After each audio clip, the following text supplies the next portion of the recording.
আল্লাহ সুবহানাহু ওয়া তাআলা আমানতের সবচেয়ে বড় যে ভারত্ব, এটা মানুষকে দেওয়ার পূর্বেই আল্লাহ সুবহানাহু ওয়া তাআলা তিনটা জিনিসকে দিতে চেয়েছিলেন, কিন্তু তারা এর ভারত্ব নিতে অস্বীকৃতি জানিয়েছে এবং এটাতে শঙ্কিত হওয়ার মত প্রদর্শন করেছে। মানুষকে যখন তা প্রদান করার কথা বলা হয়েছে, মানুষ তা আনন্দ চিত্তে গ্রহণ করেছে। এই আয়াতের ব্যাখ্যায় ইমাম ইবনে কুরতুবী সহ বিভিন্ন গ্রন্থগুলোতে উল্লেখিত হয়েছে যে আদম আলাইহিস সালাম আমানতের এই দায়িত্বটা গ্রহণ করেছেন, কিন্তু মাগরিব পর্যন্ত টিকতে পারেন নাই। তিনি এটার খেয়ানত করে বসলেন। এই আমানতের ভারত্ব আজকে মুসলিম উম্মাহ, একজন মুসলমান হিসাবে আমানতের গুরুত্ব কি? আমরা আমানত বলতে কেবল বুঝি কাউকে কিছু জিনিস রেখে দিলাম, এর নাম আমানত। কারো নিকট কিছু গচ্ছিত রেখে দিলাম, এর নাম আমানত। সহিহ বুখারীতে যে হাদিসটি রয়েছে ঈমান অধ্যায়ে, যে মুনাফিকের আলামত হলো তিনটি, আর এক বর্ণনা রয়েছে মুনাফিকের আলামত হলো চারটি। এর একটি বর্ণনা হলো তার নিকট যদি কিছু আমানত রাখা হয় তাহলে সে খেয়ানত করে। আসলে আমানত জিনিসটা কি, যেটার গুরুত্ব কোরআন হাদিসে সর্বাধিক, যেটার গুরুত্ব সবচেয়ে বেশি, এই জিনিসটার নাম হলো আমানত।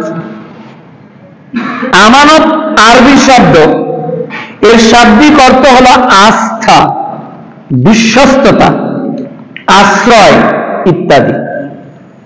আমানত হলো এমন এক দায়িত্ব যা আদায় করতে হয়, সংরক্ষণ করতে হয়, যা একজন আর একজনের উপর অর্পিত দায়িত্বের পালনের ক্ষেত্রে অপরিহার্য ভূমিকা পালন করে।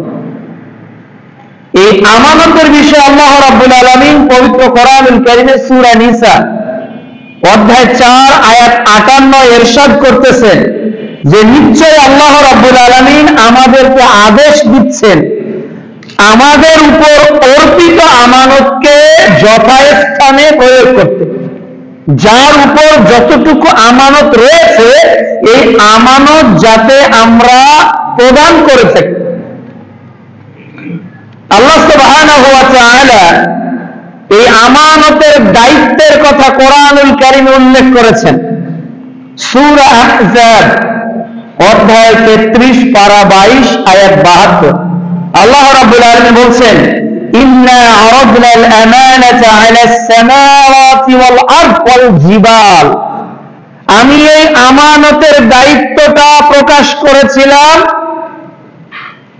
আকাশ, পৃথিবী এবং পর্বতের উপর।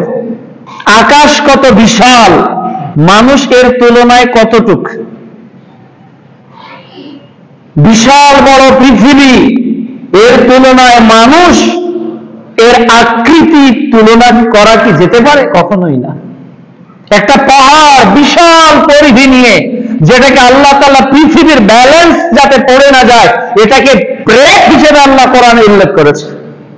এই বিশাল বিশাল তিনটা সৃষ্টি, একটা হলো বিশাল আসমান, এই বিস্তীর্ণ পৃথিবী এবং এই বিশাল বড় পাহাড়ের নিকট আল্লাহ রাব্বুল আলামিন এই আমানতকে পেশ করলেন। ফাআবাইনা আইয়াহমিলনাহা, এবং এটা পেশ করার পর তারা বলল যে এটা পরিবহন করা আমাদের পক্ষে সম্ভব নয়, তারা অস্বীকৃতি জানালো। দুই, ওয়া আশফাকনা মিনহা, এবং তারা শঙ্কিত হয়ে গেল যে এই দায়িত্ব যদি আমাদের উপর এসেই যায় তাহলে এটা পালন করা আমাদের পক্ষে সম্ভব নয়। এজন্য আমরা অস্বীকৃতি জানিয়েছি এবং শঙ্কিত আমরা, যদি দায়িত্ব এসেই যায় তাহলে আমরা বিপদগ্রস্ত হয়ে যাব। এবার আল্লাহ রাব্বুল আলামিন আমাদেরকে বললেন, ওয়াহামালাহাল ইনসান, মানুষকে এর দায়িত্ব দেওয়া হলো। এরপর আল্লাহ তাআলা বলে ইন্নাহু কানা যালুমান জাহুলা, মানুষ বড় জালেম এবং মানুষ হলো অজ্ঞ। মানুষ নিজের উপর অত্যাচার করে, সে হলো জালেম আর সে হলো অজ্ঞ। সে জানে না যে আমানতের পরিণতি কি হতে পারে। এই আমানত রক্ষণ না করতে পারলে এর পরিণতি কি হতে পারে। বিজ্ঞানগণ এই আমানতের ব্যাখ্যা করেছেন যে দিনের সকল বিষয়কে এক কথায় আমানত বলা হয়। ইসলাম বলতে যা বোঝায় এই সবগুলোকে এক কথায় কি বলা হয়? আমানত বলা হয়। ইমাম কুরতুবী বলছেন দিনের যাবতীয় বিষয়গুলোকে একত্রিত বলা হয় আমানত। এই আমানতকে ইমাম ইবনে জাওজি রাহমাহুল্লাহ তিনটি ভাগে ভাগ করেছে। কোরআনুল কারীমে বর্ণিত যে আমানতের কথা আল্লাহ তাআলা বলেছেন এটি মূলত তিনটি ভাগে বিভক্ত। এক নাম্বার হলো যে ফরজিয়াত বিধানের ক্ষেত্রে আল্লাহ তাআলা প্রদত্ত আমানত, যেটা সূরা নিসার 58 নম্বর আয়াতে আল্লাহ তাআলা বলছেন। দুই নাম্বার গচ্ছিত দায়িত্ব বা সম্পদের জিম্মার ক্ষেত্রে আমানত, কেউ আপনাকে কিছু দিয়েছে, এর আমানত আপনি রাখবেন, এটার কথা আল্লাহ তাআলা উল্লেখ করেছেন সূরা মুমিনুন অধ্যায় 23 আয়াত 8। তিন নাম্বার হলো যে চরিত্রের নিষ্কলুষতা ও বিশ্বস্ততা, অর্থাৎ নিজেকে একজন পূর্ণাঙ্গ আত্মসমর্পণকারী ব্যক্তি হিসেবে আল্লাহর বিধান মানতে চাইলে যে আমানতগুলো এজ এ মুসলিম হিসেবে রক্ষণ করতে হবে প্রত্যেক মুসলিমকে। এই তিনটি ভাগের আমানতে মৌলিক দুইটি প্রকরণ রয়েছে। এক শ্রেণীর আমানত রয়েছে যেটা হকুল্লাহ, যেটা আল্লাহর সঙ্গে সরাসরি রিলেটেড, যেমন সালাতের আমানত, এটা কার সঙ্গে রিলেটেড? আল্লাহর সঙ্গে। সিয়ামের আমানত আল্লাহর সঙ্গে, যাকাতের আমানত আল্লাহর সঙ্গে, সিজদা আল্লাহর সঙ্গে। এই যে হকুল্লাহ আল্লাহর সঙ্গে সম্পৃক্ত আমানত। আর আমানতের দ্বিতীয় প্রকরণ হলো হকুল ইবাদ, বান্দার সঙ্গে কৃত আমানত। বোন ভাইয়ের কাছে যে আমানত রেখেছে, স্ত্রী স্বামীর কাছে যে আমানত হিসেবে রয়েছে, স্ত্রীর কাছে স্বামীর সম্পদ যে আমানত হিসেবে রয়েছে, পরিবারের কাছে বৃদ্ধ মা বাবা যে আমানত হিসেবে রয়েছে, আগন্তুক সন্তানটি পিতামাতার কাছে যে আমানত হিসেবে রয়েছে, এগুলো হলো হকুল ইবাদা। প্রত্যেকটাই আমানত, যার একটি খেয়ানত করলে পরিণতি অত্যন্ত ভয়াবহ। সম্মানিত উপস্থিতি, এই আমানতের বিষয়ে আল্লাহ রাব্বুল আলামিন বলেছেন যে সফল মুমিনের যত বৈশিষ্ট্য আছে, সূরা মুমিনুন অধ্যায় 23 থেকে আল্লাহ তাআলা বলছেন যে সফল কাম ওই সকল মুমিন যারা সালাতের ব্যাপারে বিনম্র। একথা বলতে বলতে বলতে বলতে আল্লাহ রাব্বুল আলামিন পঞ্চম যে গুণটা উল্লেখ করেছে, যারা আমানতের ব্যাপারে সচেতন। তাহলে সফল কারা? যারা তাদের আমানতের ব্যাপারে সচেতন। এরপর রাসূল সাল্লাল্লাহু আলাইহি ওয়াসাল্লাম আমাদেরকে বলেছেন যে চারটি গুণ যদি কোনো মুমিন বান্দার মধ্যে থেকে যায় আর গোটা পৃথিবী যদি ধ্বংস হয়ে যায় তাহলে তার আসে যায় না। এই চারটি গুণ যদি আপনার মধ্যে থাকে, আজকের আলোচনায় এই চারটি গুণ যদি আপনি অর্জন করে এই মসজিদ মুসআব বিন উমাইর রাদিয়াল্লাহু তাআলা আনহু থেকে যদি যেতে পারেন আর গোটা পৃথিবী যদি আপনি হারিয়ে ফেলেন, এরপরে এই চারটি জিনিস বিচারের মাঠে এবং দুনিয়াতে আপনার সফল করবেই করবে ইনশাআল্লাহ। এই চারটি জিনিস, এই জন্য রাসূল সাল্লাল্লাহু আলাইহি ওয়াসাল্লাম বলেছেন যে চারটি জিনিস যার মধ্যে রয়ে গেল, দুনিয়াতে সে কি পেল আর কি পেল না এটা আর তার মধ্যে না থাকলেও চলবে। কি কি? এক, তিনি বলছেন হিফজুল আমানাহ, আমানতের হেফাজত। মিশকাতুল মাসাবির 6652 নম্বর হাদিস। এবং মুসনাদ আহমদের ৬৬৫২ এবং মিশকাতুল মাসাবির ৫২২২ নম্বর হাদিস। ১ নম্বর হলো হিফজুল আমানা, আমানতের হেফাজত করা। অর্থাৎ আল্লাহ রাব্বুল আলামিন কোরআনুল কারীমে বান্দার সঙ্গে গচ্ছিত আমানতের ক্ষেত্রে, নিজের চরিত্রের ক্ষেত্রে এবং হকুল্লাহর ক্ষেত্রে যা কিছু বিধান নাযিল করেছে, এটা যে মুমিন সংরক্ষণ করতে পেরেছে, দুনিয়াতে সে কি পেল আর কি চলে গেল এটা তার দেখার বিষয় না, সে সফল হবে। ২ নাম্বার ওয়াসিদকু হাদিস, সত্যবাদিতা, সত্য কথা বলা। সূরা আহজাব অধ্যায় ৩৩ আয়াত ৭০ আল্লাহ তাআলা বলছেন ওয়াকুলু কওলান সাদীদা, যখন কথা বলবে তখন সত্য কথা বলবে। ৩ নাম্বার ওয়া হুসনুল খলিকা, উত্তম চরিত্র, সৎ চরিত্র, ভালো আচরণ। ইন্না মিন খিয়ারিকুম আহসানাকুম আখলাকা, তোমাদের মধ্যে শ্রেষ্ঠ ব্যক্তি সেই যার চরিত্র উত্তম, সবার থেকে ভালো। ৪ নাম্বার হলো হালাল খাদ্য। তাহলে ৪টা জিনিস আপনাকে মনে রাখতে হবে। পৃথিবীতে সফল হতে চাইলে দুনিয়া টিকুক আর না টিকুক, আমার কাছে ৪টা জিনিস যাতে থাকে। ১, আমানতের হেফাজত। ২, যা কিছু বলবো সব কি বলবো? সত্য বলবো। ৩ নাম্বার চরিত্র, উত্তম চরিত্র, সৎ চরিত্র। আর ৪ নাম্বার হলো হালাল খাদ্য, যেটা খাবেন এটা হালাল। এই ৪টা গুণ পৃথিবীতে সব জায়গায়, কোন কাজ করার আগে, কোনো কিছু খাওয়ার আগে, কোন জায়গায় অ্যাডমিশন হওয়ার আগে, কোন জায়গা থেকে রিজেন্ট দেওয়ার আগে, পৃথিবীতে সবকিছু নির্ভর করবে প্রত্যেক মুমিন বান্দার এই ৪টি গুণের উপর। প্রতিটি কাজে তাকে দেখতে হবে এখানে আমানত রক্ষিত হলো নাকি আমানতের পদস্খলন ঘটলো, এখানে আমানত সংরক্ষিত থাকলো নাকি আমানত আমার কাছ থেকে দূরে চলে গেল। যদি আমানত রক্ষিত থাকে, যদি আমানতের সংরক্ষণ হয়, তাহলে আপনি ওই কাজটি করতে পারবেন, অন্যথায় নয়। ২, পৃথিবীতে কথা বলতে হলে যত কথা বলতে হবে, সেটা বসের সাথে বলি, সেটা মায়ের সাথে বলি, সেটা বাবার সাথে বলি, সেটা নেতার সাথে বলি, সেটা কর্মচারীর সাথে বলি, পৃথিবীর যার সাথেই কথা বলি না কেন, আমাদের যা কথা হিসেবে বলবো তা যেন সত্য কথা বলি। তাহলে আজকে খুতবা থেকে অন্তত এই শিক্ষা নিব, জবান যা কিছু ইচ্ছা এটা বলতে পারবে না।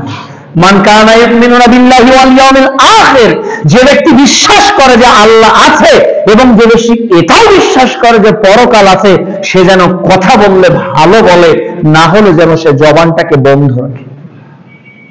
কেননা মানুষ এমন কোন প্রনাউন্সিয়েশন করে না যেটা ফেরেশতারা লিখে না। আপনি যা কিছু বলেন তাই লিপিবদ্ধ হয়। না হলে বিচারের মাঠে আপনাকে কিতাব যখন দেওয়া হবে, আপনি কিতাবটা দেখেই বলবেন কি ভয়ঙ্কর একটা কিতাব, যেখানে জীবনের ছোট পাপ বড় পাপ সব লেখা আছে। সূরা কাহাফ অধ্যায় 18 আয়াত 49 সব লেখা আছে, কোনটাই আল্লাহ ছেড়ে দেননি। কাজে জবান যা বলেছে ওটা ঠাট্টার ছলেও যদি বলেন তাও কাবিরা গুনাহ হয়েছে, ওটা যদি ঠাট্টার ছলেও মিথ্যা কথা বলেন এর পরেও কাবিরা গুনাহ হয়েছে। ঠাট্টার ছলেও মিথ্যা কথা বলা যাবে না। এটা হলো ২ নাম্বার। ৩ নাম্বার, আপনার আচরণ সুন্দর হতে হবে, কোমল হতে হবে, আপনার মধ্যে রূঢ়তা যাতে না থাকে। সূরা ইমরান অধ্যায় ৩ আয়াত ১৫৯ আল্লাহ বলছে ফাবিমা রাহমাতিন মিনাল্লাহি লিনতা লাহুম, আল্লাহর বড় অনুগ্রহ হে মুহাম্মদ সাল্লাল্লাহু আলাইহি সাল্লাম, আমি আপনার আচরণকে, আপনার ক্যারেক্টারকে, আপনার বডি ল্যাঙ্গুয়েজকে, আপনার মুখের ভাষাকে, আপনার চাহনিকে, আপনার যা কিছু আছে এটাকে আমি কি করেছি? নরম করেছি। নরম। আপনি যদি রাগান্বিত হতেন, রূঢ় হতেন, তাহলে মানুষ আপনার কাছ থেকে দূরে সরে যেত। সূরা তোহা এসেছে, আল্লাহ রাব্বুল আলামিন মুসা আলাইহিস সালামকে বলছেন, মুসা আদমের কাছে যাচ্ছ তো যাও, তুমি ফেরাউনের কাছে যাচ্ছ যা, ইন্নাহু তাগা, সে সীমা অতিক্রম করেছে। তবে মুসা জেনে রাখো, তুমি যখন ফেরাউনের সাথে কথা বলবে তখন নরম ভাষায় বলবে, ও ঈমান আনবে, না হলে ভয় করবে। তাহলে নবীদেরকে উত্তম চরিত্রের অধিকারী করা হয়েছে।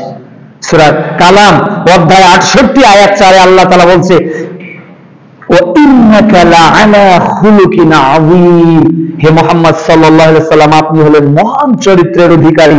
তাহলে বোঝা যায় উত্তম চরিত্র বিচারের মাঠে আপনার মিজানের পাল্লাকে সবচেয়ে ভারী করবে যে জিনিসটা দিয়ে, এটা হলো উত্তম আচরণ, সৎ চরিত্র। এই জন্য 3 নাম্বার উত্তম চরিত্র।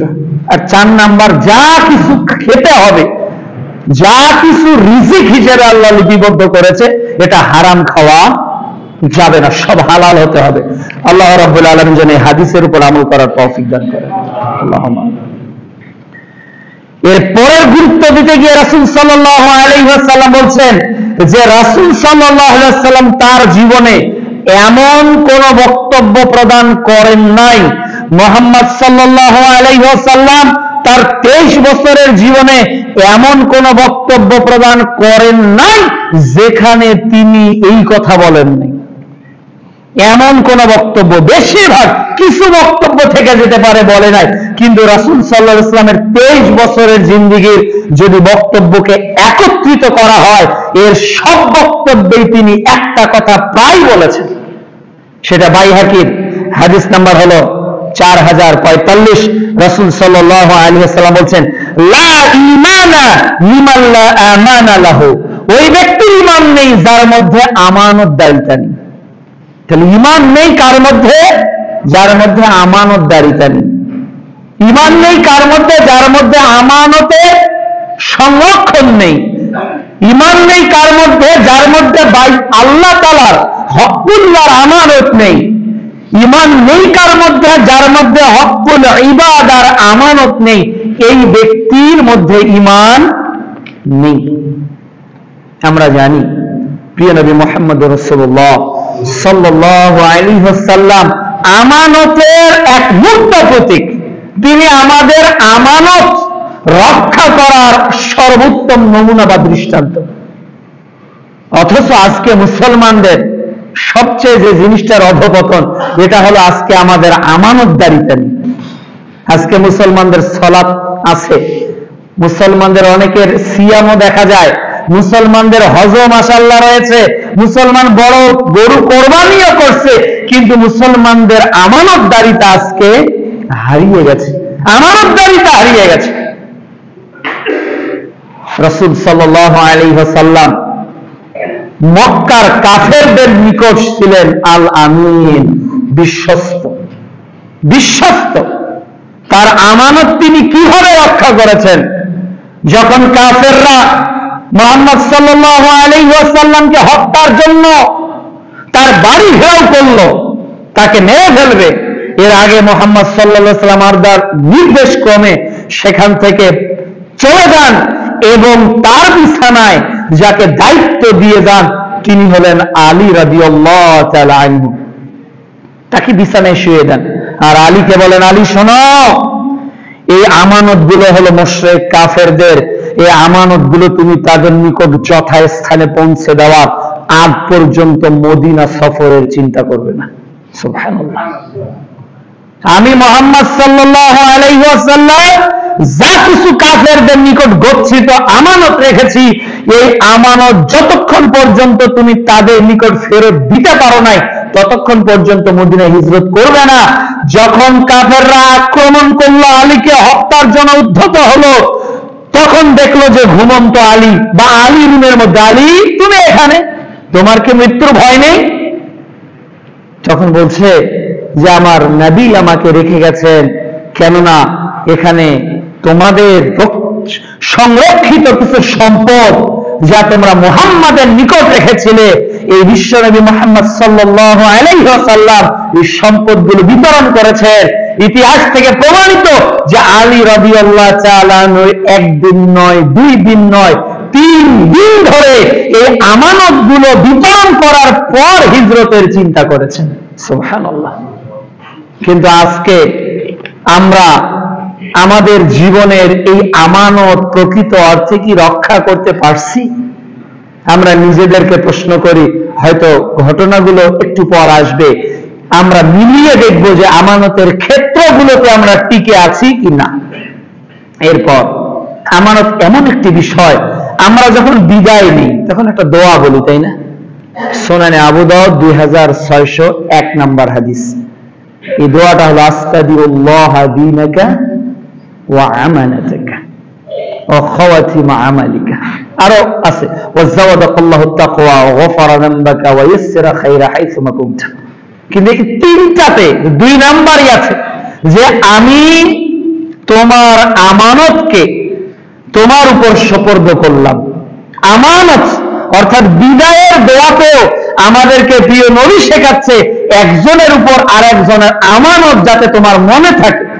যেমন করে রাসূলুল্লাহ সাল্লাল্লাহু আলাইহি ওয়াসাল্লামের সাহাবীগণ যখন মিলিত হতেন একজন আরেকজনকে সূরা আসর শুনিয়ে দিতেন, যাতে তারা ভুলে না যায় সূরা আসরের গুরুত্ব তাৎপর্য। এমনি ভাবে বিদায়ের দোয়াতে রাসূল সাল্লাল্লাহু আলাইহি ওয়াসাল্লাম আমাদেরকে শিখিয়ে দিয়েছে যাতে একজনের আমানতদারিতার উপর আরেকজনের গুরুত্ব থেকে থাকে, আর নিজের আমানতদারিতা যতটুকু এটা অন্যের উপর যাতে আমি সরাসরি ততটুকু পালন করতে পারি। এরপর কিয়ামতের আলামত সম্পর্কে রাসূলুল্লাহ সাল্লাল্লাহু আলাইহি ওয়াসাল্লামকে জিজ্ঞাসা করা হলো। সহিহ বুখারী 6469 নম্বর হাদিস। জিজ্ঞাসা করা হলো যে কিয়ামত কবে হবে? তখন রাসূল সাল্লাল্লাহু আলাইহি ওয়াসাল্লাম এই হাদিসে উত্তর দিলেন 6469 নম্বর হাদিসে, যখন মানুষের মধ্য থেকে আমানত উঠে যাবে। আমানত উঠে যাবে। একটা মানুষকে এত সহজে কিছু দিতে চায়, এখন রাখতে চায়, কোনো কিছুই কাউকে বিশ্বাস কেউ করে না, কেউ কাউকে বিশ্বাস করে না, এমনকি ভাই ভাইকেও বিশ্বাস করে না, স্বামী স্ত্রীকে বিশ্বাস করে না। আজকে মুসলমানদের আমানতের ন্যূনতম ফোঁটা আমাদের মধ্যে আজকে বিরাজ করতেছে না। এটা কিয়ামতের আলামত যে মানুষের মধ্য থেকে যে জিনিসটা উঠে যাবে, উঠিয়ে নেওয়া হবে, তার নাম কি? আমানত। তাদের কাছ থেকে উঠে যাবে। এই আমানতদারিতার ফজিলত কি? আপনি যদি আপনার আমানতকে রক্ষণাবেক্ষণ করেন আপনার লাভ কি? 1 নাম্বার লাভ হলো স্বয়ং আল্লাহ রাব্বুল আলামিন আপনাকে দুনিয়াতেই সাহায্য করবে। সুবহানাল্লাহ। আপনাকে দুনিয়াতেই সাহায্য করবে।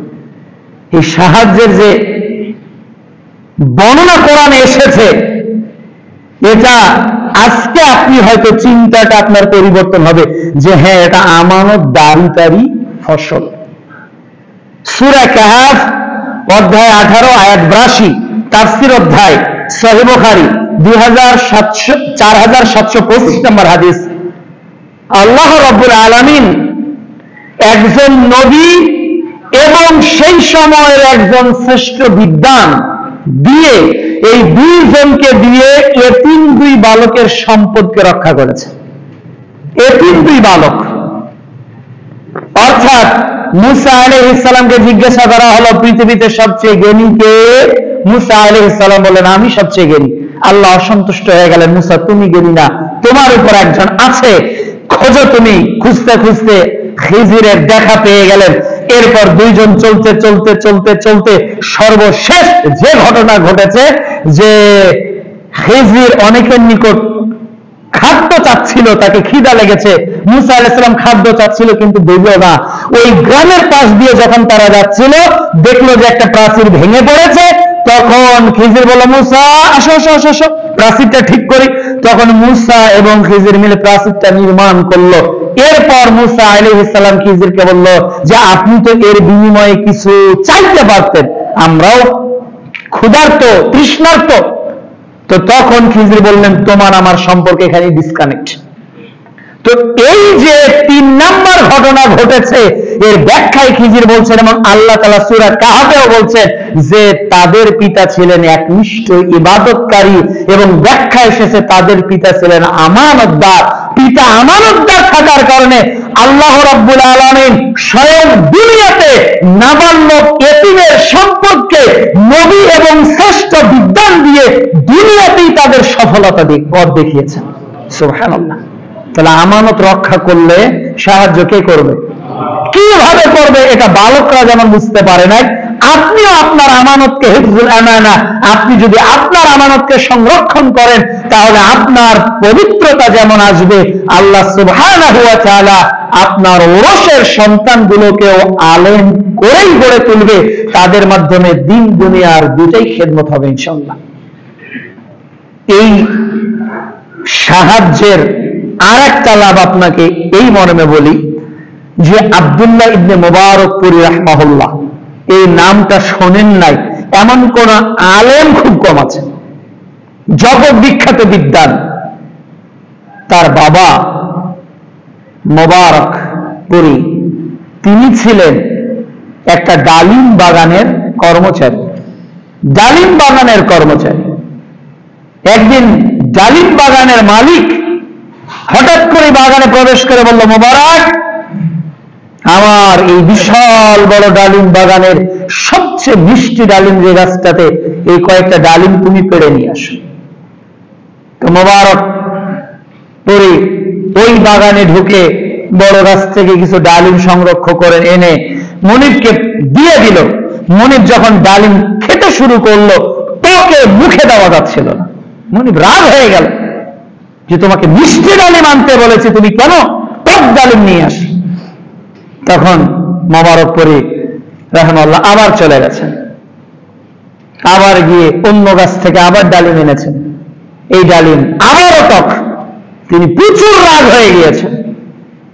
তখন দ্রুত আরেক গাছ থেকে ডালিম নিয়ে এসেছে, এবার পরিবেশন করেছেন। তখন দেখলেন যে এটাও টক।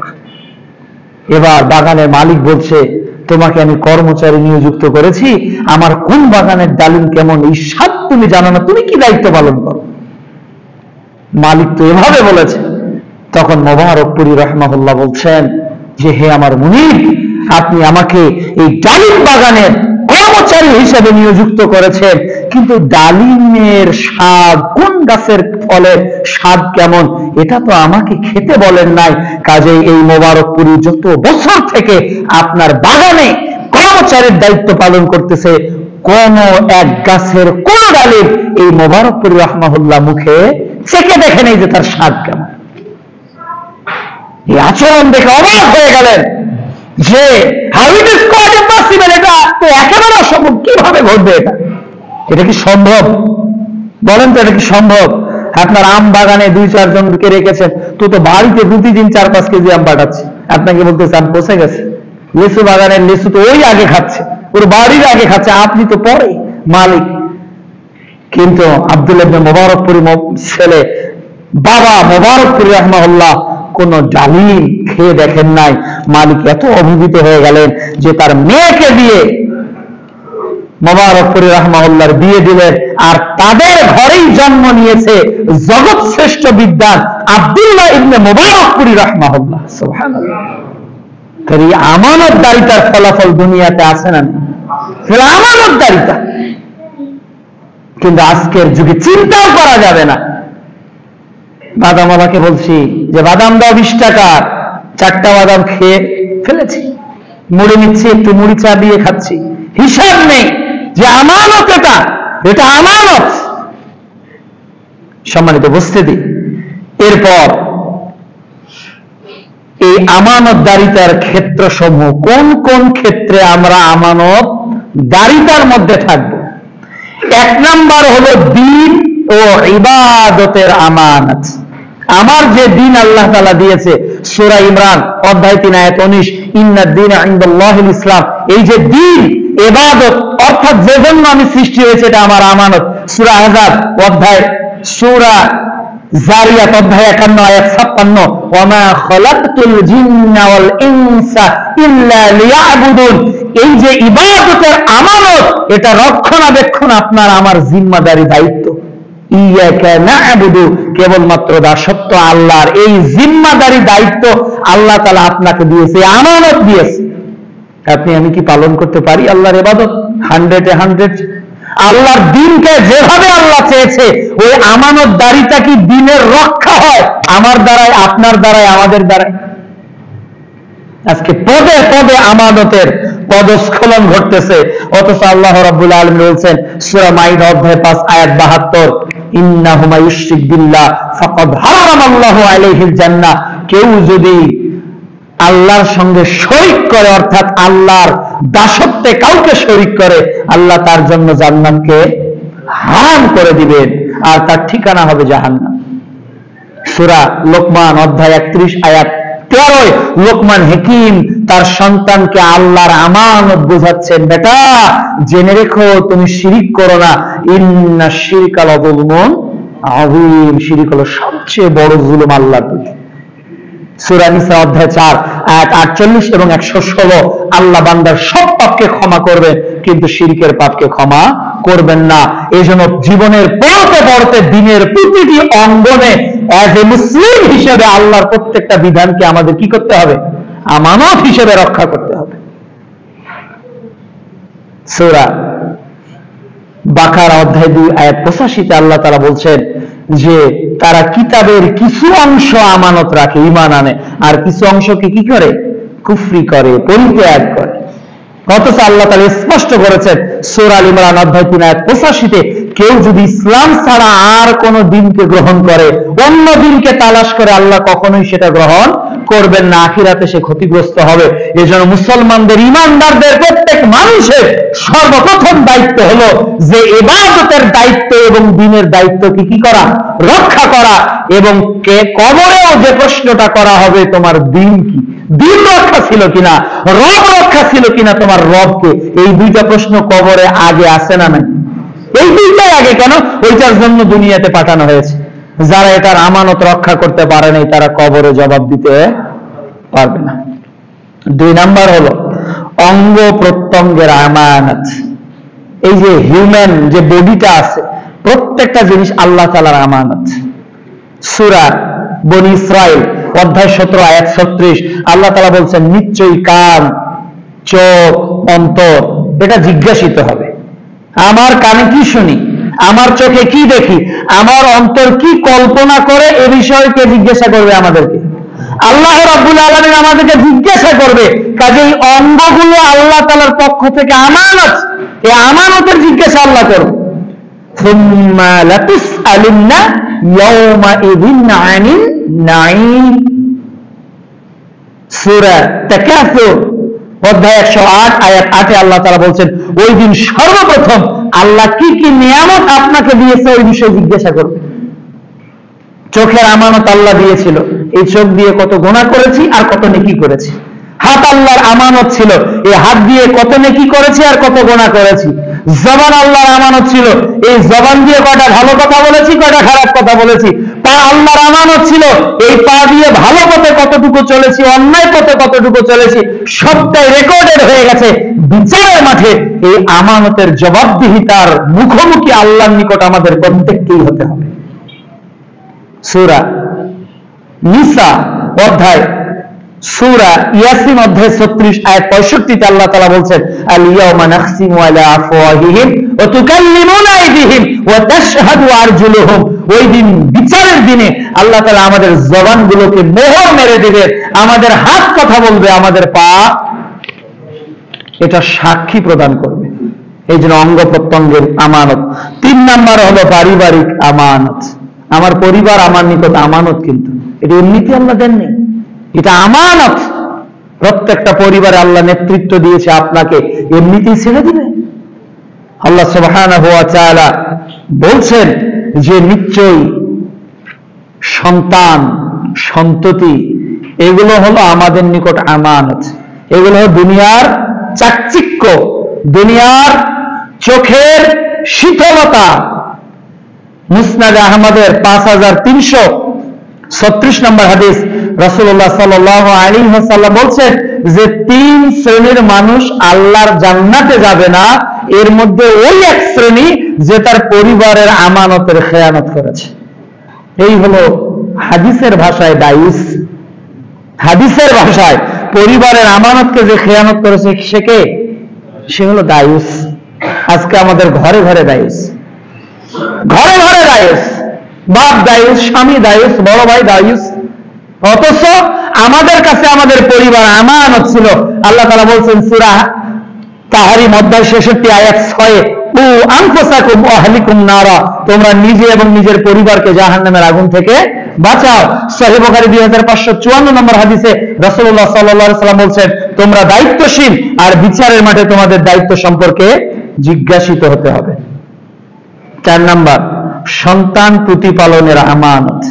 আপনার যে সন্তান, এটা বড় হবে কিভাবে, এটা আল্লাহ আমানত দিয়েছে। আপনার সন্তান কোনটা শিখবে আগে, কোনটা শিখবে না, কোনটা আগে জানবে, কোনটা আগে জানবে না, এই আমানত অটো সিলেবাস দিয়েছে কি, অটোমেটিক সিলেবাস। সন্তানের প্রথম পড়াতে কি হবে ওটা আল্লাহ জানিয়ে দিয়েছে। কাজে এই সিলেবাস যে পরিবারে নাই, এই পরিবারের গার্ডিয়ান হলেন খেয়ানতকারী। অনেকে পরিবারে আল্লাহ কোনো সন্তানই দেয়নি, তার মানে সন্তানের আমানত থেকে সে জবাবদিহিতা থেকে মুক্ত। কিন্তু আপনাকে ছেড়ে দিয়েছে, জবাব আল্লাহ নিবে। মেয়ে দিয়েছে, জবাব আল্লাহ নিবে। সহিহ বুখারী 1358 নম্বর হাদিস, রাসূলুল্লাহ সাল্লাল্লাহু আলাইহি ওয়াসাল্লাম বলছেন, কুল্লু মাউলুদু ইউলাদু আলাল ফিতরা, প্রত্যেক সন্তান ইসলামের উপর জন্মগ্রহণ করে। ইহুদি বানিয়ে দেয় তার মা বাবা, অগ্নি উপাসক বানিয়ে দেয় তার মা বাবা। কারণ এই মা বাবাই নির্ধারণ করে সন্তানটা আস্তিক হবে নাকি নাস্তিক হবে, সন্তানটা সেকুলার হবে, মডারেট হবে, কমিউনিস্ট হবে নাকি পিওরিস্ট ইসলামের অনুসারী হবে। এটার উদ্বোধন, এটার মেকানিজম, এটার পরিচালনার মূল ড্রাইভার হলো মা ও বাবা। এই আমানতে যদি আমরা খেয়ানত করি, জবাবদিহিতার সম্মুখীন হতে হবে। এরপর 5 নাম্বার হলো গোপনীয়তার আমানত। কেউ আপনাকে একটা কথা গোপন রাখতে বলেছে, আপনি আর একজনকে গিয়ে বলতেছেন, ভাই এটা কথা আপনাকে বলতেছি, আল্লাহর কসম দয়া করে আর কাউকে বলবেন না। ও ফির আর একজনকে গিয়ে বলতেছে, ভাই আপনাকেই কেবল বলতেছি, আল্লাহর কসম আর কাউকে বলবেন না। ও বলতেছে আর একজনকে, আল্লাহর কসম আর কাউকে বলবেন না। দেখা গেল যে বেড়ার প্রত্যেকটা মানুষই এই কথা জানে, অথচ যে যাকে বলেছে সে বলেছে আপনাকে ছাড়া আর কাউকে বলিনি। এ হলো কথার আমানত। কথা একটা গুরুত্বপূর্ণ আমানত, গুরুত্বপূর্ণ আমানত, যেটা আমরা রক্ষণাবেক্ষণ করি না। এই গোপনীয়তার আমানত ঠিক রাখতে হবে। সহিহ মুসলিম 2669 নম্বর হাদিস, মিশকাতুল মাসাবি প্রথম খণ্ডে ঈমান অধ্যায়ের 204 নম্বর হাদিস, রাসূল সাল্লাল্লাহু আলাইহি ওয়াসাল্লাম বলতেছেন কিতাবুল ইলমে, যে ব্যক্তি দুনিয়াতে তার কারো দোষ গোপন করবে, বিচারের মাঠে আল্লাহ তাআলা তার দোষকে গোপন করে দিবে। সুবহানাল্লাহ। এই জন্য গোপনীয়তার আমানত রক্ষা করা আমাদের জরুরি।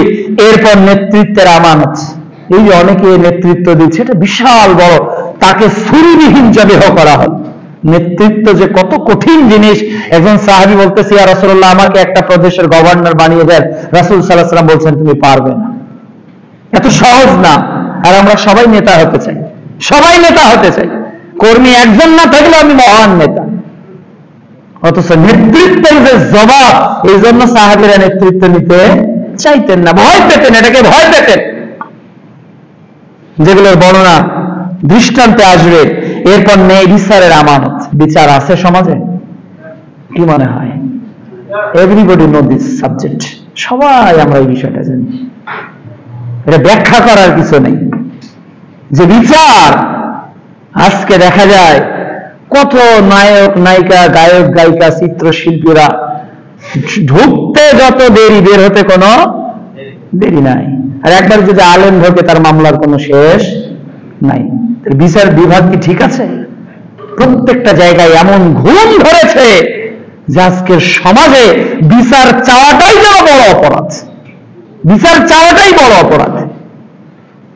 একজন সার্ভিস হোল্ডার যারা পরিবার চালায় আমাদের ট্যাক্সের টাকায়, ওই জায়গার পিয়নের ভাব দেখলে মনে হয় ওই হলো সুপ্রিম পাওয়ারের অথরিটি, ওই সুপ্রিম পাওয়ারের অথরিটি। কেউ বোঝে না এই বিচারটা কত কঠিন একটা জিনিস, কত কঠিন একটা জিনিস ন্যায় বিচার করা। সূরা নিসা অধ্যায় 4 আয়াত 135 আল্লাহ তাআলা বলছেন যে তোমরা ন্যায় বিচার করো, তোমরা ন্যায় বিচার প্রতিষ্ঠা করো, আর সত্য কথা বলো। এটা নিজের বিরুদ্ধে গেলেও, পিতামাতার বিরুদ্ধে, নিকট আত্মীয়দের বিরুদ্ধে গেলেও কখনো বিচারে 2 নাম্বারি করা যাবে না। রাসূল সাল্লাল্লাহু আলাইহি ওয়াসাল্লাম বলছেন, আমার মেয়ে ফাতেমাও যদি চুরি করত, আমি মুহাম্মদ সাল্লাল্লাহু আলাইহি ওয়াসাল্লাম তার হাত কেটে দিতাম, আমি কেটে দিতাম। এ হলো ন্যায় বিচারের প্রতীক। 8, ব্যবসায়ের আমানত। যারা ব্যবসায়ী ভাইয়েরা আছেন, আমাদের অনেকেই আমানতটা আমরা রক্ষা করতে পারি না, অথচ রাসূলুল্লাহ সাল্লাল্লাহু আলাইহি ওয়াসাল্লাম বলছেন, মান গাশশানা ফালাইসা মিন্না, যে প্রতারক সে রাসূলের উম্মত নয়, সে রাসূলের উম্মত নয়। এমনি ভাবে রয়েছে কোরআনের আমানত। কোরআন আল্লাহ আমাদের নিকট কি দিয়েছেন? আমানত দিয়েছে। সূরা হাশর অধ্যায় 59 আয়াত 21 আল্লাহ তাআলা বলছেন যে আমি যদি কোরআনকে পাহাড়ের উপর অবতীর্ণ করতাম, তোমরা দেখতে আল্লাহর ভয়ে পাহাড়টি বিদীর্ণ হয়ে যেত। তিল কালাম সাল্লাল্লাহু আলাইহি নাস লাআল্লাহুম ইয়াতাফাক্কারুন, এটা তোমাদের জন্য বর্ণনা করেছি যাতে তোমরা একটু চিন্তা ভাবনা করো। এইভাবে অনেক আমানত রয়েছে। এই আমানতের কিছু দৃষ্টান্ত আমরা আলোচনা করি, যে আমানতের দৃষ্টান্ত যারা রেখেছিলেন।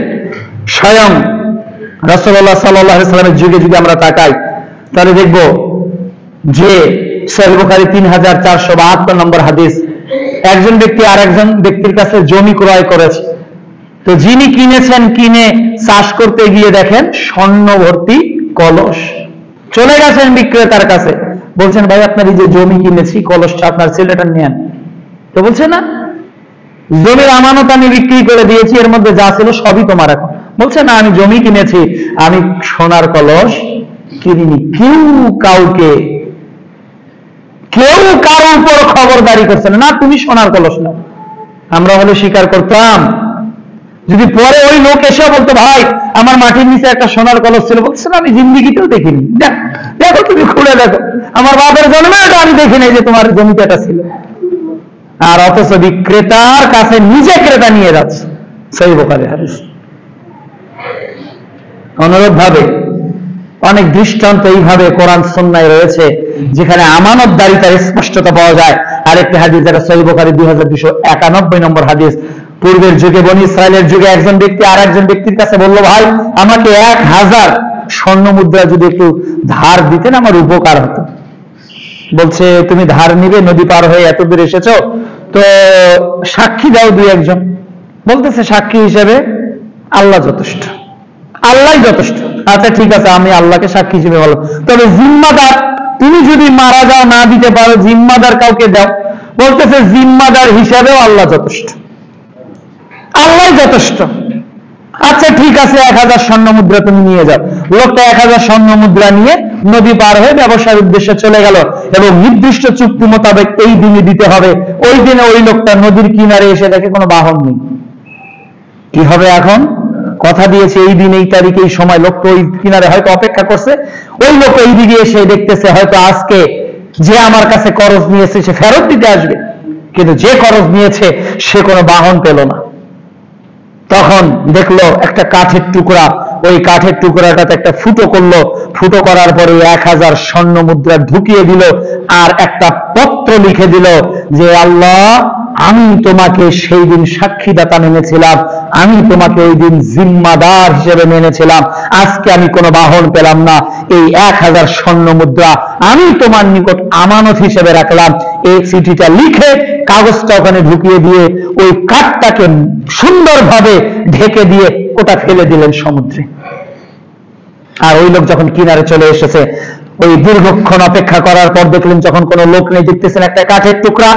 ওই কাঠের টুকরাটা জ্বালানি হিসেবে তিনি ব্যবহার করবেন এই মনে করে হাতে নিয়ে তিনি বাড়ি চলে গেলেন। ওটা যখন তিনি কুঠার দিয়ে আঘাত করেছেন চিরার জন্য, দেখেছেন যে 1000 স্বর্ণ মুদ্রা, আর সাথে ওই চিঠিটা লেখা, যেই চিঠিটাতে সাক্ষীদাতা এবং জিম্মাদার হিসেবে আল্লাহর নাম উল্লেখ আছে। সুবহানাল্লাহ। তিনি চিঠিটা এইটা কিছু সময় অপেক্ষা করতে করতে দেখলেন ওই লোকটা আবারও চলে এসেছে। বলতেছে ভাই দেরি হয়ে গেল, যথাসময় তোমার 1000 স্বর্ণ মুদ্রা আমি দিতে পারিনি, এই যে তোমার স্বর্ণ মুদ্রা নাও। তখন যে স্বর্ণ মুদ্রা নিয়েছ বলছে তুমি কি আমার নিকট কিছু পাঠিয়েছিলে? বলছে না পাঠিয়েনি তো। বলছে তুমি যেটা আমানত আল্লাহর নিকট পাঠিয়েছিলে, আল্লাহ ওই আমানতকে আমার নিকট পাঠিয়েছে। তুমি তোমার 1000 স্বর্ণ মুদ্রা নিয়ে হাসি তৃপ্তে চলে যাও। এ ছিল তাদের আমানতদারিতা। আর আজকে 10,000 টাকা যখন আপনি দিয়েছেন তখন নিজেকে প্রেসিডেন্ট মনে হয়, আর 10,000 টাকা যখন ওঠার জন্য গেছেন তখন নিজেকে ফকির মনে হয়। বলতেছে আজকে দিতে পারবো না, 10,000 টাকাই তো, আর কি এতবার ফোন দিতে হয়, এতবার আসতে হয়। সমাজে আছে না? আমরা আবার মুসলিম, আমাদের আইডেন্টি মুসলিম, কত আমাদের আমানতদারিতা। অনুরূপ ভাবে খলিফাদের আমানতদারিতা দেখেন। আবু বকর রাদিয়াল্লাহু তাআলা আনহু তার খেলাফতের দায়িত্ব পালন করাকালীন তিনি প্রতিদিন ফজরে মরু প্রান্তে যান আর আসেন, প্রতিদিন যান আর আসেন। আবু বকর রাদিয়াল্লাহু তাআলা আনহুর এই ঘটনাটা ওমর বলে, কি ব্যাপার, আরে খলিফা আমিরুল মুমিনিন যায় কোথায়? মরু প্রান্তে। একদিন তিনি টিলার নিকট চুপটি করে থেকে দেখেন খলিফা কোথায় যায়। দেখলেন যে একটা ভাঙা তাঁবুর মধ্যে ঢুকলেন, কিছুক্ষণ থেকে বের হলেন। আবু বকর রাদিয়াল্লাহু তাআলা যখন চলে গেলেন, এবার ওমর রাদিয়াল্লাহু তাআলা ঢুকে দেখলেন যে ওই গৃহের মধ্যে একজন বৃদ্ধা শয্যাশায়ী, একেবারে শয্যাশায়ী, অন্ধ, উঠতে পারে না। তো ওমর রাদিয়াল্লাহু তাআলা আনহু তাকে জিজ্ঞাসা করলেন, মা, তোমার নিকট কে আসে তুমি কি বলতে পারো? তো এই বৃদ্ধ অন্ধ মহিলা, শয্যাশায়ী মহিলা বলছে, কে আসে আমি বলতে পারি না, তবে ওই লোকটা এসে প্রতিদিন আমার বিছানাটা নোংরা থাকে এটা পরিষ্কার করে দেয়, এরপর নিজে আটা দিয়ে রুটি বানিয়ে আমাকে দিয়ে যায়, এরপর দুধ সেকে দিয়ে যায় দুমবার, এটা আমি খাই। একদিনও সে আমার সঙ্গে কথা বলে নাই। ওমর রাদিয়াল্লাহু তাআলা বলছেন যে, হে আবু বকর, তোমার পরবর্তী খলিফাদের জন্য তুমি পরিস্থিতিকে অনেক জটিল করে গেলে, অনেক জটিল করে গেলে। এ হলো নেতৃত্বের আমানত, এ হলো নেতার আমানত। কি বুঝলেন আপনি? ওমর রাদিয়াল্লাহু তাআলা একদা ওমর দ্বিতীয় খলিফার নিকট চলে যায়, জাস্ট টাচ এন্ড পাস, সময় কথা বলছে যে আমাকে শেষ করতে হবে, অথচ স্ক্রিপ্ট অনেক লম্বা। ওমর রাদিয়াল্লাহু তাআলা একদিন সাদাকার উট এর গোসল করাই দিচ্ছেন, সাদাকার উটে। আর এই সময় আহনাফ তার এক বিশাল বাহিনী নিয়ে চলে এসেছে। তখন ওমর রাদিয়াল্লাহু তাআলা বলেন, হে আহনাফ, তোমার পোশাক তাড়াতাড়ি খোলো, আমি সাদাকার উটকে পরিষ্কার করতেছি, গোসল করাচ্ছি। আহনাফ বললেন, হে আমিরুল মুমিনিন, আল্লাহ আপনার প্রতি রহম করুন, আর যারা সাদাকার উট পাবে এইরকম একটা গোলামকে দিয়েই তো আপনি কাজ করাতে পারেন। যারা এগুলো উট পাবে এরকম একটা গোলামকে দিলে ওরা কাজ করবে না? আমরা তো আজকে যাকে কোরবানির গোশত দিব ওর দ্বারা সবকিছু করে দিচ্ছি, শেষে ওকে দিচ্ছি, মানে পারিশ্রমিক হিসেবে গোশত দিয়ে দিচ্ছি, দেই না? এইরকম দমুখ মুসলিম আছে না নাই? আছে। অথচ এটা দেওয়া কখনোই বৈধ নয়, কখনোই বৈধ নয়। এটা তো তার হক, তাকে কেন আমি গোসল করাবো? তখন ওমর রাদিয়াল্লাহু তাআলা আনহু বলছেন, হে আহনাফ, তুমি বলছো আমি গোলামকে এনে এইগুলোর গোসল করি, এদেরকে পরিচর্যা করব? শোনো আহনাফ, এই জমিনের মধ্যে ওমর আর আহনাফের চেয়ে বড় গোলাম আর কে? আমাদের চেয়ে বড় গোলাম আর কে? আমরাই তো চাকর, আমরাই তো সার্ভেন্ট অফ আল্লাহ, আমাদের চেয়ে বড় চাকর আর কে থাকতে পারে? প্রিয় উপস্থিতি, এই ছিল তাদের আমানতদারিতা। আর আমাদের আমানতদারিতা তো এই অবস্থা। তিনি চলছেন পথ, কান্নার আওয়াজ পেলেন, একজন হাঁটাহাঁটি করতেছে। কি ভাই, সমস্যা কি? বলতেছে, আমার স্ত্রী প্রসব বেদনায় কাতরাচ্ছে, কোন মহিলা নেই, কি করব বুঝতে পারতেছি না। চলে গেছে বাড়িতে গিয়ে বলছে, হে স্ত্রী, আজকে আল্লাহ তাআলা নেকির কাজ করার জন্য তোমাকে প্রস্তুত করার জন্য আহ্বান দিয়েছেন, তুমি বের হও, নেকির কাজ করতে হবে তোমাকে। স্ত্রী বের হলেন, ওমর রাদিয়াল্লাহু তাআলা নিজে আটার বস্তা কাঁধে নিলেন, এরপর চললেন, স্ত্রীকে পাঠিয়ে দিলেন। তখনও জানেন এই লোক কোন লোক। যখন বাচ্চা প্রসব হয়ে গেল, তখন ঘর থেকে আওয়াজ আসলো, হে আমিরুল মুমিনিন, তোমার বন্ধুকে পুত্র সন্তানের সুসংবাদ দাও। লোকটা অবাক হয়ে গেল যে আমিরুল মুমিনিন, ওর তো জাহানের খলিফা ওমর ইবনে খাত্তাব রাদিয়াল্লাহু তাআলা আনহু আটার বস্তা কাঁধে করে এনে আর নিজের স্ত্রীকে দিয়ে ধারতির কাজ করালো। এর চেয়ে বড় আমানতদারিতা আর কি হতে পারে? ইসলাম শ্বেত পারসমানিক তারিখে পেয়েছ খুঁজি, পরশে যার শোনা হলো যারা তাদেরই মোরা বুঝি। আজ বুঝি কেন বলেছিলেন শেষ পয়গাম্বর, মোর পরে যদি নবী হতো কেউ সে হতো এক ওমর। অর্ধ পৃথিবী শাসন করেছে ধুলার তখতে বসি, খেজুর পাতার প্রাসাদ তোমার বারে বারে গেছে খুশি, সাইমন ঝরে পড়েছিল কুটির, তুমি বরণিক নিয়ে ঊর্ধ্বে যারা পড়েছিল তারা, তুমি ছিলে খারাপ দিয়ে শত প্রলাপন বিলাস বাসনা ঐশ্বর্যের মদ, সালাম করেছে দূর হতে সব, ছুঁইতে পারিনি পথ, এ ছিল তাদের আমানতদারিতা। তাদের সঙ্গে কি আমাদের কোন তুলনা চলতে পারে? কি তুলনা চলতে পারে?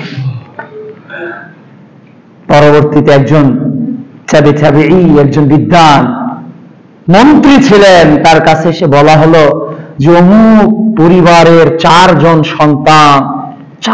সন্তান এই শীতে কাতরাচ্ছে। সঙ্গে সঙ্গে মন্ত্রী তার শরীরের সমস্ত পোশাক খুলে ফেললেন, তিনি থরথর করে কাঁপতে থাকলেন, আর কর্মচারীকে বলেন যতক্ষণ তাদের কাছে পোশাক পরা হয় নাই এবং তুমি ওই সংবাদ নিয়ে আসো নাই, ততক্ষণ এই মুসলিম জাহানের মন্ত্রী তার গায়ে শীতের বস্ত্র তুলবে না। সুবহানাল্লাহ। আল্লাহ রাব্বুল আলামিন যেন জীবনের প্রতিটি পরতে পরতে আমাদের আমানতদারিতাকে রক্ষা করার তৌফিক দান করেন। আল্লাহুম্মা